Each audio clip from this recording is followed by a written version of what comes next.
আজকের recipe Saudi আরবের তিব্বা মান্দি। এটি আরব কান্ট্রির সমস্ত রেস্টুরেন্টসেই পাওয়া যায় এবং একটি জনপ্রিয় খাবার। ভিডিওটি স্কিপ করবেন না, তাহলে চিকেনের টেস্ট এবং চিকেনের লাল টকটকে কালারটা আনতে পারবেন না। আমি একটা চিকেনকে 2 খণ্ড করে এভাবে কেটে নিয়েছি। তারপরে একটা পাতিলেবুর রস এবং আধা চামচ লবণ দিয়ে এটাকে ধীরে ধীরে আমি ম্যারিনেট করে কম করে আধা ঘন্টার জন্য রেখে দিয়েছি। পরবর্তীকালে আলাদা পাত্রে অরেঞ্জ রেড ফুড কালার আমি এভাবে আধা চামচ নিয়ে 4 চামচ অয়েল দিয়ে আধা চামচ লবণ দিয়ে এভাবে মিক্সিং করে নিয়েছি।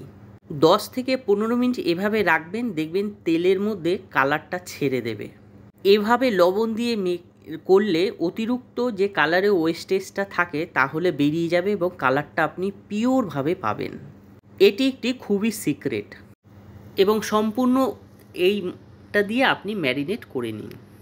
অপরদিকে সাদা ভাত করবার জন্য আমি প্যান ফ্রাইতে সামান্যতম জিরে, দারচিনি, লবঙ্গ, এলাচ, তেজপাতা দিয়ে সাদা ভাতটি 50% পর্যন্ত বানিয়ে নিয়েছি। সাদা ভাতের ওপরে সোনোবার, পেঁয়াজ ফ্রাই, 4 চামচ ঘি ও জাফরান দিয়ে অ্যালুমিনিয়াম ফয়েল দিয়ে কভার করে মধ্যখানে ছিদ্র করে ওপর দিয়ে চিকেন দুটো রেখে এবং ওভেনের মধ্যে 250 ডিগ্রি সেলসিয়াসে পাকতে দিয়েছি।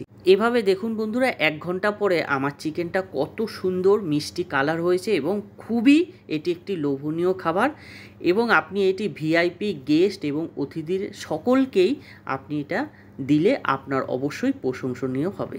চিকেনের জুসটা ধীরে ধীরে এই রাইসের মধ্যে পড়েছে এবং পরবর্তীকালে আপনি এটাকে গরম গরম সার্ভ করুন।